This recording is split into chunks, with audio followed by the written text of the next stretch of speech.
So,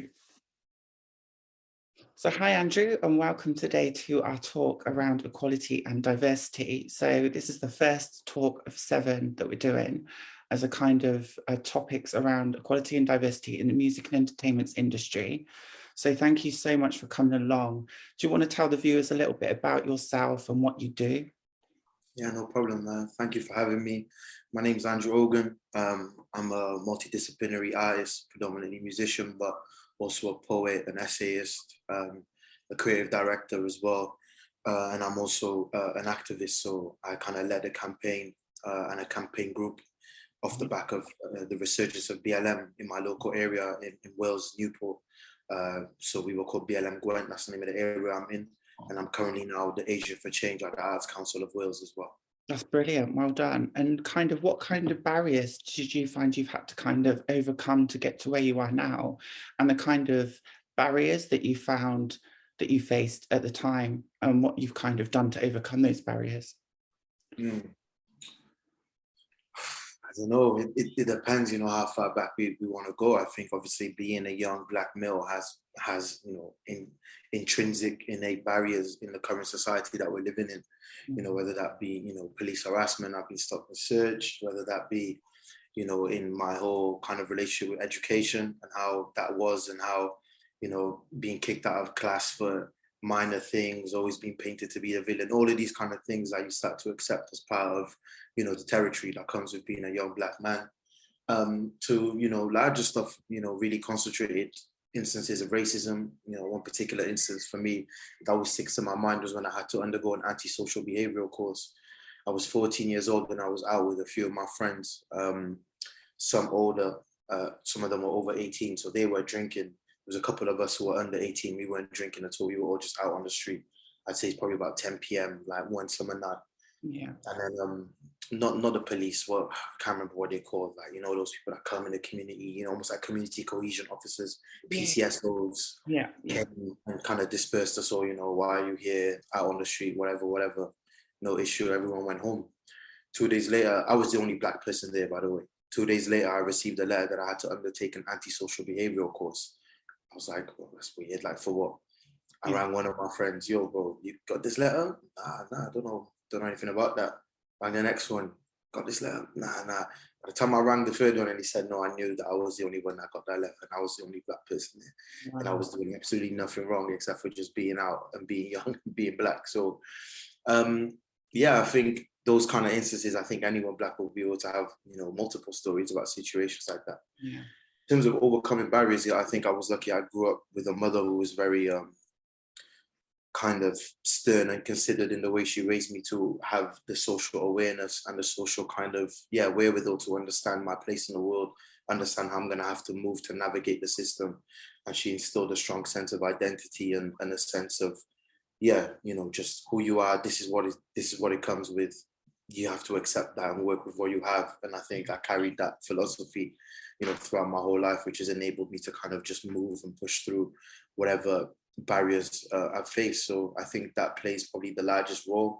And I think myself as well, I've always got my eye focused on the bigger goal. I don't let these instances kind of have any effect on how I perceive myself. I've never viewed myself as lesser just because society tries to. So I think that's carried me through probably. And I was going to say as well for the viewers that you're actually based in Wales, right? So a lot of people might think, okay, you're based in England, but no, you're based in Wales and there's a lot less Black people in Wales, right? So do you find that more of a struggle?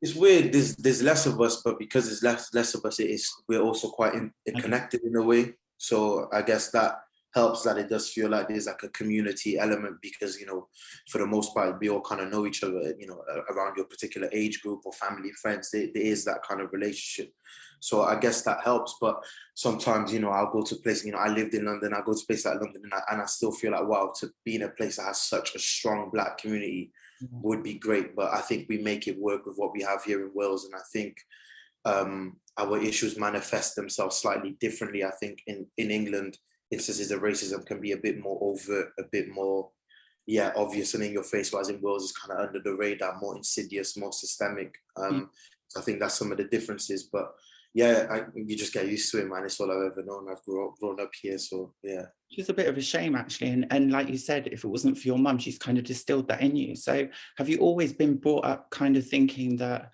or kind of knowing that you're always going to be persecuted for you being you? Is that kind of the thing that you've always had to kind of know and be aware of, that it's never going to be a simple ride for you, or there's always going to be some issues along the way? Yeah, it's a sad reality, you know. My little sister, she's 11 now, and I'm already having to have those conversations with her from so young. As a Black person, you have to have that acute awareness of Blackness and how your Blackness plays a role in how society perceives you. And I think it's dangerous to ignore that, because it is the reality where we live. So the more you can get to grips with it and face it, and don't get me wrong, it's not easy to have to hear this and be like, you know, why? Especially when you're younger, just thinking you think like you're like everybody else. And the reality is, you may feel like you are, but you're not in society's eyes. So yeah, it is sad to have to kind of grapple and reconcile with that from such a young age. But at the same time, it gets you equipped and armored to deal with the real world, to deal with those barriers when they inevitably arise. Yeah, that's so true. And I really appreciate you sharing your story, and it's really touched my heart, kind of thinking that we're in 2022 now and people are still having to be brought up in this way. It's kind of a backward situation. And I think the more we talk about it and the more we educate people on these kind of areas, then hopefully things will change. I know you're an agent for change for Wales. So how do you see your position in that role at the moment? Yeah, so my kind of role within Arts Council was born, you know, directly from what was happening here with BLM and the resurgence and the movement here. And the Arts Council of Wales recognised that traditionally they hadn't been doing things in the most equitable manner, and that they haven't been engaging with communities in the way that they would have liked to. Yeah. And so, my role is centered around how can we kind of bring this work, but it's not just from a racial perspective. You know, we look at justice and social justice from the whole spectrum of things, whether that be kind of deaf, disabled people and neurodiverse people. We're looking at LGBTQ, we're looking at race, we're looking at socioeconomic deprivation. So we cover quite a wide range of bases, and my role is expected to kind of play a hand in all of that. So yeah, it's been, you know, I've been just over a year now in my post, and it's been, you know, an interesting challenge, because, you know, it's not easy work, especially as one person. But it was kind of a natural extension of the activism I was already doing, and being able, you know, arts is my specific kind of expertise or my background, and being able to then do my work across the whole of Wales rather than just in one concentrated area means that the impact goes, you know, a bit further. Yeah, so that was what appealed to me about the role, was being able to have that wider national impact with the work that we do. And well done for the work that you do. I think it's extremely important and it's very inspiring. So yeah, keep up the great work on that one. So tell us a little bit more about you, your career, kind of where you're at now, what you're doing. What is it you do at the moment?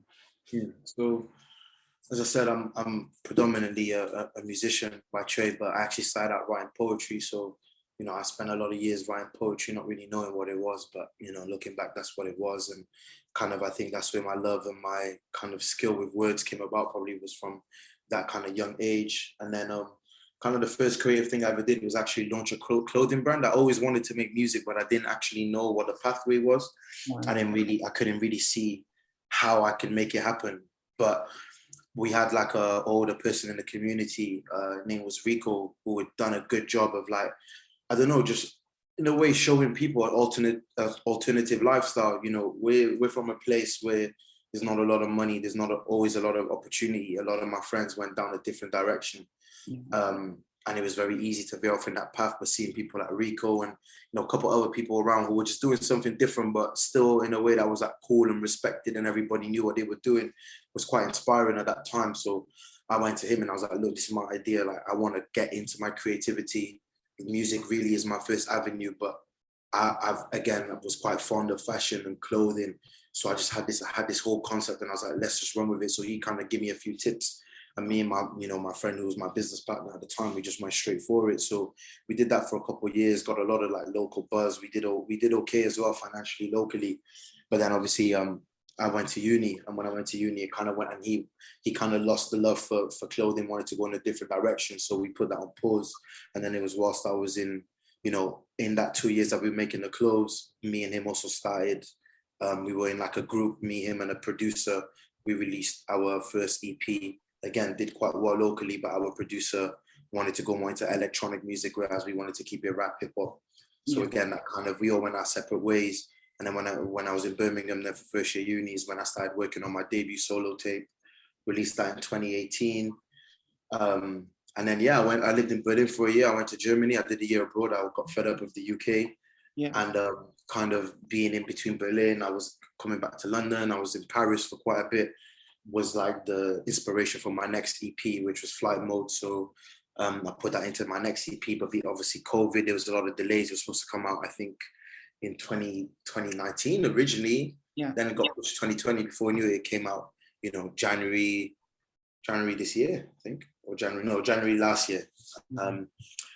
And now, I've just been working on my next project, Renaissance. A lot of shows, a lot of performances coming up, which has been fun because that was kind of the thing I had done the least, I think, musically speaking.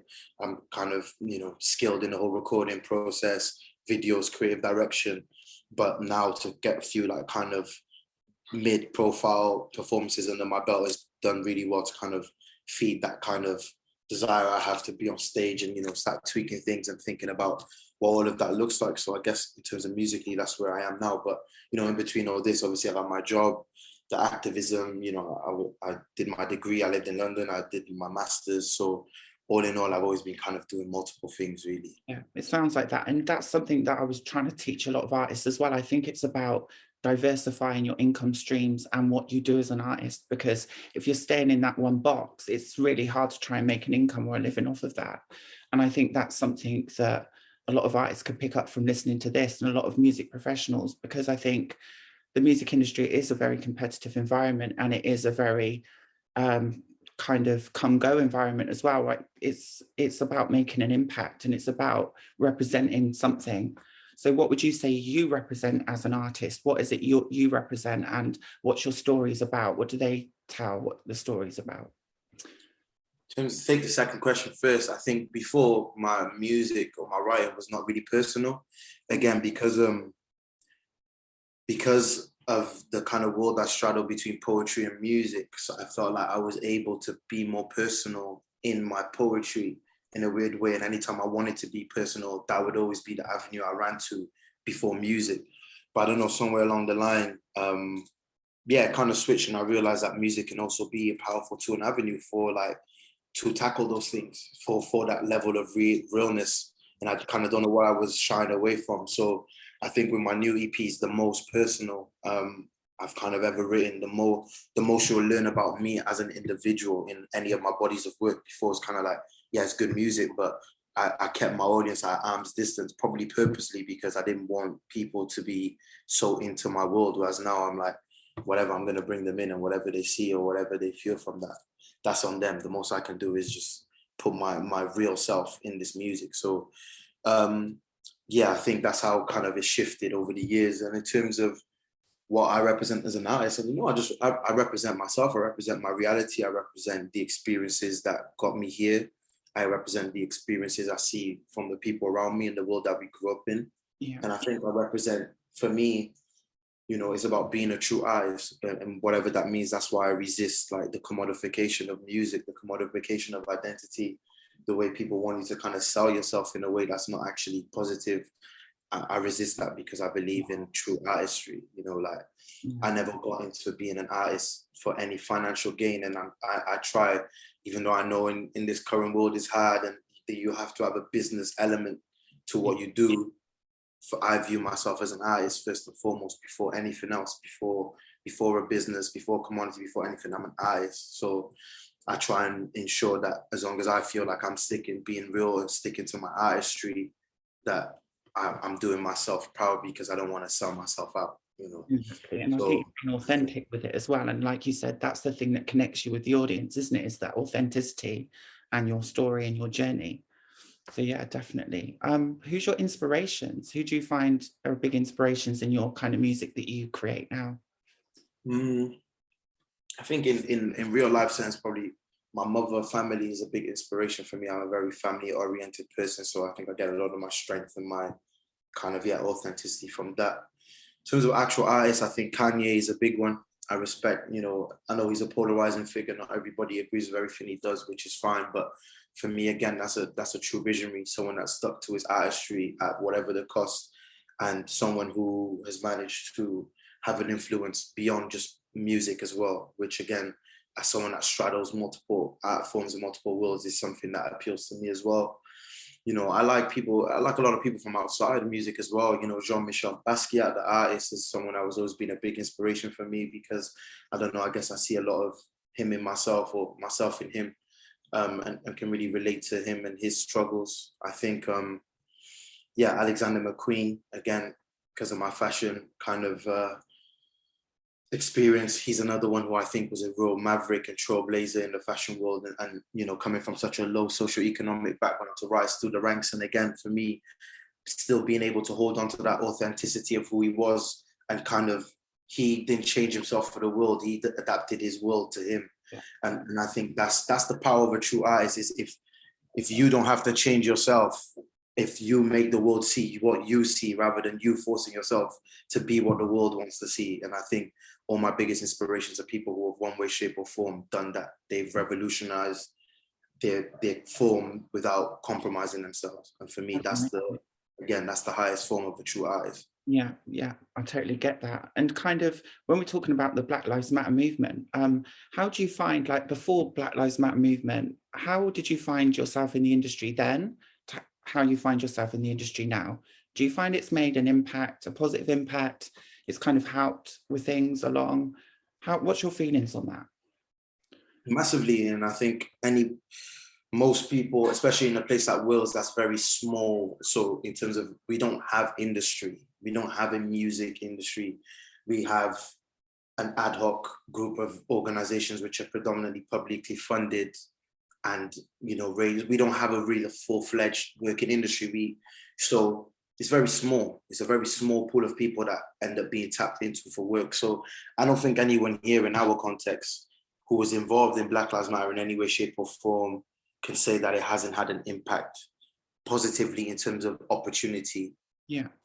Which feels weird, in all honesty. It will never not feel weird, but that was just the impact, and the kind of the consequence of that action is that everyone's profile, as a result of BLM, my profile rose just in every way, shape or form, because everyone saw, oh, who is this person who is leading this movement in this way? As a result of that, people say, oh, he does this. That's the reason I got my job in Arts Council. From when I got my job in Arts Council, the kind of doors that opens is, you know, it's impossible to open those doors if you're not in that position. You don't open those doors. The things you're privy to, the things you see, the opportunities I've gained just in the year alone of working in Arts Council, I couldn't even think of before. It just wouldn't have happened. So definitely the kind of steps, you know, if I was to look at things as kind of the steps that got me here, you can see how the opportunity and things improved over time. You know, festivals and stuff I was applying to, not getting responses. Now ring you know, all of these kind of things where if my profile wasn't at this point, I don't think this would be happening. So I always have to acknowledge that, because that's the truth, really. Yeah, and I think that's really important, and it's great to hear that it's made a positive impact and that it is having a change, you know, because I think sometimes, too many times, things and campaigns are rolled out and then you take 2 steps forward and then 10 steps back. So it's nice to actually see that this is continuing momentum and people are keeping to their promises and their pledges of supporting Black artists. And again, like, I think Black female artists are another massively underrepresented group across the music industry, how they don't get enough exposure and they're not given enough credit for the work that they do. So that's another talk that I'll be covering in a few weeks' time. So it's really interesting to hear different perspectives on different things and from different people, because I think everyone's got their own story to tell and it's unique to whoever you are in the industry. And I think that's something that these range of talks will show people when you listen to them and you go back and compare to, say, somebody else's story. They're all kind of unique.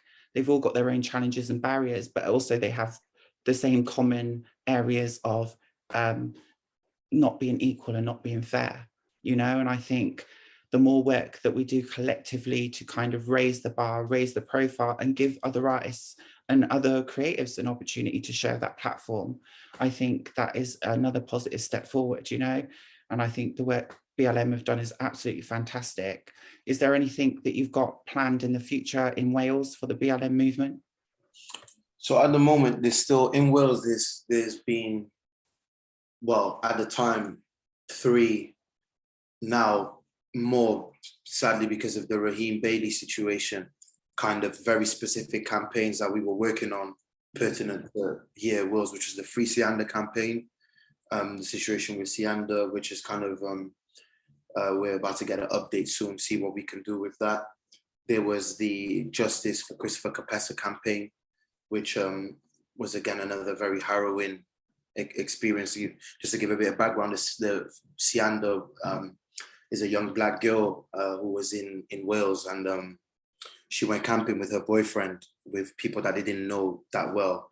Her boyfriend left early, she was left there, and basically was racially attacked and abused, and defended herself, and she was the one that ended up getting imprisoned after actually defending herself from grown men who were attacking her, where she's only in her early 20s. And yeah, she is the one that's ended up in jail as a result of that situation. So we've been campaigning to get her out. Christopher Kapesa was a 12 or 13-year-old boy, I can't remember, who went out with friends, again, I think this was North Wales, and ended up falling into a river and drowning. And the mother is adamant, and kind of a lot of evidence points to him of being pushed in, but they won't prosecute because it's not in the public interest. So again, that's a major campaign. And now obviously with the Raheem Bailey situation in, I believe, Abertillery, where, you know, he ended up losing a finger trying to flee his bullies after his mum had raised it with the school countless of times what was happening to her son. So we've been trying to establish contact, and also, sorry, you know, forgot to mention a major one, which was in my city. I knew him well, which is the Justice for Moyed Bashir campaign as well. He was killed after police contact. Yeah, so those, you know, even though the BLM movement did well for the overall movement here in Wales, you know, it ended up resulting in Black education being made compulsory in schools here in Wales. Literally, I have a meeting tomorrow with Welsh government in terms of how they're releasing their race equality action plan, which covers loads of the stuff that came out of our manifesto, a few other manifestos that came about at the time, and that covers all facets of kind of civic life, really, from education, all the stuff that's devolved to us, which is the problem, because the judiciary is not devolved to Wales. We have to take order from Westminster. And again, that's something we'll be campaigning for us to have more powers in deciding how our justice system works. So, you know, those are part of the campaigns we're involved in, still trying to apply pressure. So a lot of our action is centered around those campaigns, and also now supporting the race equality action plan and seeing it, you know, is good enough releasing a plan and having a commitment, but we want to see the action. We want to see it actually be implemented. So we'll make sure that we're kind of, you know, keep the pressure up on that as well. I think that's great. And then this is a lot of that I actually get as well, working in the industry. Do you find you get a lot of lip service and a lot of people saying we're inclusive and we're diverse and we're this and that? And then when you scratch a little bit deeper, you realize that they're not actually what they say they are. Do you get that a lot? All the time. Yeah. All the time. I find that quite frustrating, actually. It's very frustrating. Yeah, very frustrating. But you can't let it get, you know, this is a game of resilience. You can't let it get to you. You have to identify the people who actually want to work and put your energy towards that, because you find out quite quickly the people who just know how to say the right things, but when it comes to action, you know, nowhere to be seen.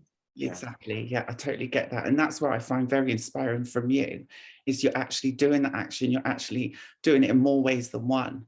You're actually practicing what you preach, but you're also helping others. And I think that's amazing talent that you have. And it's not just a talent, it's actual dedication that you have for your community and for yourself. And I think it's an amazing story that you have, and what you're doing is absolutely fantastic. We need more people like you in the world. If there was, it might be a greater place to live, you know? Thank you. Great work you're doing. It sounds amazing. If you was going to advise any artists that may be just starting out in the industry now, what kind of advice would you give them coming up? There might be young Black male artists who want to follow your shoes and want to be like you. What would your advice be to them? To never, ever, ever get lost with the smoke and mirrors. The industries we operate in, the world we operate in, is more concerned with illusions than reality or truth. So you know, there's going to be times with all these things are thrown at you. You got to always look beyond the smoke and mirrors. Just make sure you do the extra work to peek behind the curtain. And I know it sounds abstract, I know, but trust me, you'll be in situations where you can, you know, that gut feeling, trust it, always trust it. Don't give in to the smoke and mirrors. I think another thing I always say that I live by is to never believe in your own myth too much. You know, the people around you will tell you you're this, you're that. They will gas you up as much as they can. And maybe it's warranted, maybe it's deserved, but you must remain level-headed. Let everyone else, if they want to, you know, toot your trumpet, that's fine. That's on them. You know, take it gracefully, say a thank yous, be appreciative. Yeah. But you yourself don't get lost in that, because you start to, you know, again, it makes you more susceptible to the smoke and mirrors. And always stay focused on the vision. And remember, you know, especially in music as an artist, all the artists that we know and love that really rise above and more than just their music, they become, you know, larger than life figure. You know, the Rihannas, the Drakes, the Kanyes, they offer a lot more than just the music. There's a lot of people making great music, a lot of people, but what else is beyond that? Yeah, you know, what's the story? What's the narrative? And not just that, but just what else do you bring to your table, and how can you showcase that to the world in a way that makes sense and is comfortable for you and gets the most of you out there in the world? Because I think, weirdly enough, since COVID, people crave authenticity now. I think people want to anchor themselves to whatever they think is real, and sometimes it's not real what they anchor themselves onto. But people need that anchor, especially now looking at a world that's recovering, that's dealing with all of these social issues. The more we can anchor ourselves and be grounded to what's real, the better it is. So always think about that. Your audience want to hold on to what's real, so, you know, give them what you think is real, what is real, you know. That's fantastic advice. And what about financial kind of barriers? Did you have to overcome quite a few financial barriers too? Like when you're first starting out, how did you manage to get your first kind of mixtape together and get the money together? Was it more of you had to work on a part-time basis, or you had to fund it yourself first? Is that how you did it? Yeah, I've self-funded everything. You know, I didn't know anything about funding when I first started out, which again, that's another key piece of advice, actually. Yeah. Do your Googles, do your research. I never did, because I found that stuff very tedious. Again, I was so consumed with the creation, I didn't think about anything else. But no, like, there's a lot of help out there if you know how to access it, you know how to navigate it. It's work. Don't get it. It's not guaranteed money. Applications are not easy to do. It takes time. There's a lot of disappointment. There's going to be a lot of no's at times. It's not a reflection of you or the value of you as a person. It's just how the game goes. It's an occupational hazard, but don't stop. So I think funding is a big one. I've never had any funding. Again, I've self-funded everything. So yeah, I've worked, or times I was a student, I was saving some of my student loan to put into my music. So I've always just found a way to make it work. It's even now really at this point that I really want to go to that next level. That is more like, okay, you know, before you can make do with 5, 6, 7, maybe £800 and get something done. Yeah. But now doing things at the scale that I want to do, and there's more money now, is when I'm back in the drawing board, and I'm really thinking of innovative ways to either do stuff and have my desired impact, but more inexpensively, or looking at funding or ways I can make it work. So money is a big one. Finances is a huge one, and is one that could be quite frustrating, but work within your means. You'll be surprised how you go on YouTube, the DIY videos, people show you how to get things looking like it's thousands and millions in budget, very small budget. And again, we've done some of my music videos, some of the stuff we've done quite a lot and quite well with decent budgets to no budgets at times. So you have to get creative views. And again, this is why you say is you can't be a one-man team either. You know, that's another thing I learned quite quickly when I first started joining the creative, industries, is the more you can tap into that collective power, the better it is for you. So find people, find videographers who believe in your vision, producers that will believe in your vision, that are in it for the money at first. I don't mind if the money comes a bit later, or, I might need this from you in 2 months' time. I'm going to need this from you. You have to work on that kind of basis sometimes if the money's not there. So build relationships. A lot of what I do is simply predicated on how good I am at building and maintaining relationships, and how good you are at talking to people. and navigating, you know, multiple different worlds, and the way one world might need you to communicate and move and the other, and you've got to be able to do that seamlessly if you want to thrive in the industry, to be honest. I get that. And I kind of get the resilience, the dedication, the passion, and the perseverance that you've had to kind of keep going and stay true to yourself. So that's really, really good to hear. I was just thinking, like, if anyone listening on here wants to find you or wants to find your music, where would they be able to go to do that? So I'm on all streaming, Ogun, that's Ogun. Catch me on Instagram, Ogun Official, Twitter, Ogun Official as well. Type in Andrew Ogun on Google, loads of stuff comes up, my music comes up, all the work I've pretty much done up to date comes up. So yeah, man, I'm out there. Amazing. And could you just tell us a little bit about if you've got any projects that are coming out soon, or anything you've got up and coming, events or projects? Yeah, Renaissance, which is my next EP I'm working on. It was due to be released this summer, but it's looking like I'm going to push it back maybe even to next year. Again, to do things I want to do on the scale I want to do. There's no point in rushing it. So yeah, I'm just back to the drawing board, making sure we get everything right. A couple shows and stuff coming up. I don't know if any of the listeners would be local out in Wales, but I got a couple shows coming up in Wales, one on the 18th of June, one on the 1st of July for Tiny Rebel. Trying to get a London show sorted as well, kind of in talks and seeing how we can make that work. But yeah, other than that, just I'm always working on something, so just keep an eye out, even if it's not my projects. I'm involved in kind of a lot of other people's projects as well, whether it's creative direction or executively producing stuff. So yeah, on my social media, everything's there. So check you out on the social media. That's great. And also, if you want to go along to his events in Wales, feel free to just reach out to Ogun on his social media platforms, and I'm sure he'll be able to sort you out with those ones. So yeah, is there anything else you would like to share with us? Because I know we've got about another 5 minutes before it cuts out. So is there anything else you want to share about your vision, your story, about where you're going or what you're doing next? Just keep going, man. If it's really what you want to do, you got to keep going, because, you know, the creative industries, I've been reading a book that called The Black Swan by Nassim Nicholas Taleb, and creative industries is kind of like a winner's takes all. We only hear the winner story. You don't hear the countless of people that falter, but you know, you just have to keep going, man. You just have to keep going. It's your journey. Don't compare yourself. Have your vision. Execute.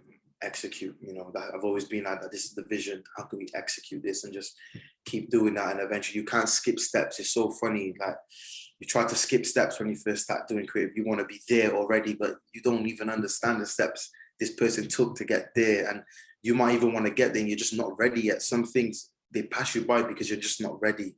And it'll come in time when you're ready, because then you will actually maximize the opportunity. You know, these are the kind of things that people need to realize, that things can feel disappointing at times, or you feel, why am I being overlooked? I'm like, all of this, but if you're not ready, if the stars haven't quite aligned for you, just keep working, keep tweaking, and it'll come. It's like a process, isn't it? You've got to start from the bottom to get to the top. You can't get to the top.